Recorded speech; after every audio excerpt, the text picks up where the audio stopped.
আজ আমরা এই ভিডিও ক্লাসে একাদশ শ্রেণীর পদার্থবিদ্যায় বৃত্তীয় গতি এই অধ্যায়ে অভিকেন্দ্র ত্বরণ এর রাশিমালা নির্ণয় করব। আমরা পূর্ববর্তী ক্লাসগুলিতে গতি ও বেগ সম্পর্কে বিস্তারিতভাবে জেনেছি। আমরা ত্বরণ, মন্দন, সরণ, বেগ সম্পর্কে বিস্তারিতভাবে জেনেছি। গতি কয় প্রকার এবং চলন গতি, ঘূর্ণন গতি সম্পর্কে বা তাদের বৈশিষ্ট্য ইত্যাদি আমরা জেনেছি।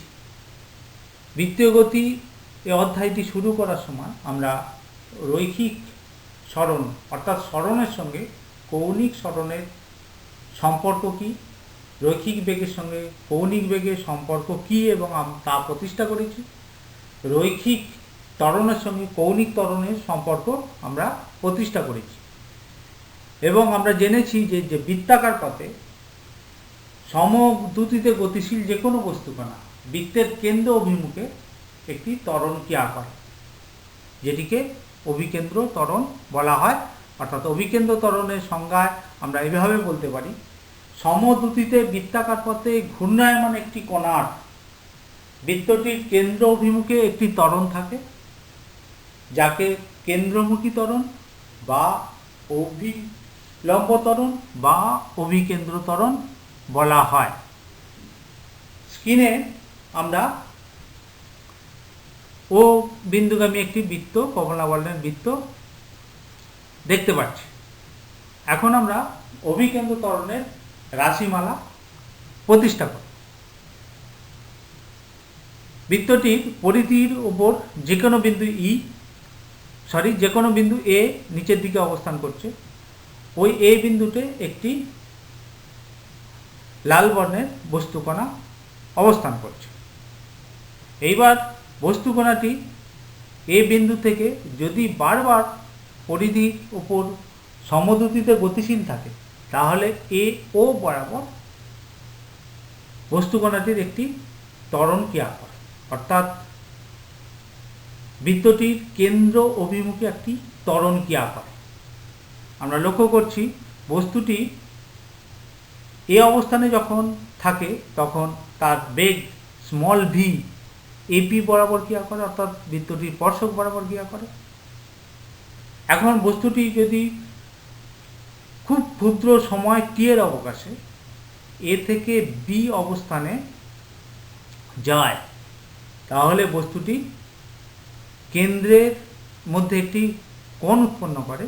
চিত্রে আমরা দেখতে পাচ্ছি এ ও বি কোণ সমান থিটা, অর্থাৎ এ থেকে বি অবস্থানে খুব ক্ষুদ্র সময়ের ব্যবধানে বস্তুটি গেলে কেন্দ্রে থিটা কোণ উৎপন্ন করে। যখন বস্তুটি বি অবস্থানে থাকে তখন বস্তুটির বেগ বি কিউ বরাবর ক্রিয়া করে, অর্থাৎ বি কিউ বরাবর ক্রিয়া করে।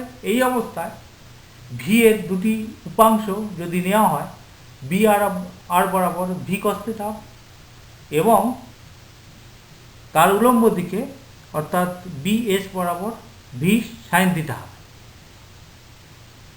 এই তথ্যের ওপর ভিত্তি করে আমরা অভিকেন্দ্র ত্বরণের রাশিমালা নির্ণয় করব। এখন বস্তুটি যখন এ অবস্থানে ছিল তখন অনুভূমিক দিকে তার বেগ ভি এপি বরাবর আমরা পরিষ্কার চিত্রে দেখতে পাচ্ছি, এবং যখন বস্তুটি বি অবস্থানে আসে তখন অনুভূমিক দিকে তার বেগ হয় ভি কস থিটা বি আর বরাবর। আবার থিটা যেহেতু খুব ক্ষুদ্র তাই কস থিটার মান 1 হয়, তাই অনুভূমিক দিকে বি আর বরাবর অন্তিম বেগ v cos theta equal to v, অর্থাৎ বেগের পরিবর্তন v minus v equal to 0, অর্থাৎ ত্বরণ সমান বেগ বাই সময় সমান 0 বাই সময় সমান 0, অর্থাৎ অনুভূমিক দিকে তার ত্বরণ 0। এখন বস্তুকণাটি এ ও অভিমুখে কণার প্রাথমিক বেগ 0 এ অবস্থানে যখন ছিল এ ও অভিমুখে প্রাথমিক বেগ 0, যখন বস্তুকণাটি বি অবস্থানে থাকে তাহলে এ ও অভিমুখে অর্থাৎ বিএস অভিমুখে তার চূড়ান্ত একটা বেগ থাকে ভি সাইন থিটা। থিটা খুব ক্ষুদ্র হলে সাইন থিটা সমান থিটা আমরা লেখা যায়। সুতরাং অন্তিম বেগ সমান ভি সাইন থিটা সমান ভি ইন্টু থিটা। অতএব বেগের পরিবর্তন ব্যাসার্ধ অভিমুখী ভি থিটা মাইনাস 0 সমান ভি থিটা, অর্থাৎ ত্বরণ সমান ভি থিটা বাই টি। আবার আমরা এই চ্যাপ্টারের শুরুতে আমরা দেখে এসেছি বা জেনেছি থিটা বাই টি অর্থাৎ কৌণিক সরণের হারকে আমরা কৌণিক বেগ বলি, যে ওমেগা দ্বারা প্রকাশ করা হয়। সুতরাং V into theta by T সমান ভি ইন্টু ওমেগা সমান। আবার রৈখিক বেগের সঙ্গে কৌণিক বেগের সম্পর্কও আমরা আগে পড়েছি, সেখানে ভি সমান ওমেগা ইন্টু আর, অতএব ভি ওমেগা সমান omega into r into omega সমান ওমেগা স্কোয়ার আর সমান v by r square into r, অর্থাৎ ভি স্কোয়ার বাই আর। সুতরাং ওমেগার মাধ্যমে আমরা অভিকেন্দ্র ত্বরণ প্রকাশ করে পাই ওমেগা স্কোয়ার ইন্টু আর, অথবা রৈখিক বেগের মাধ্যমে আমরা অভিকেন্দ্র ত্বরণ প্রকাশ করে পাই ভি স্কোয়ার বাই আর। দুভাবেই আমরা অভিকেন্দ্র ত্বরণের রাশিমালা ব্যবহার করব। সুতরাং অভিকেন্দ্র ত্বরণ সমান ওমেগা স্কোয়ার আর সমান ভি স্কোয়ার বাই আর।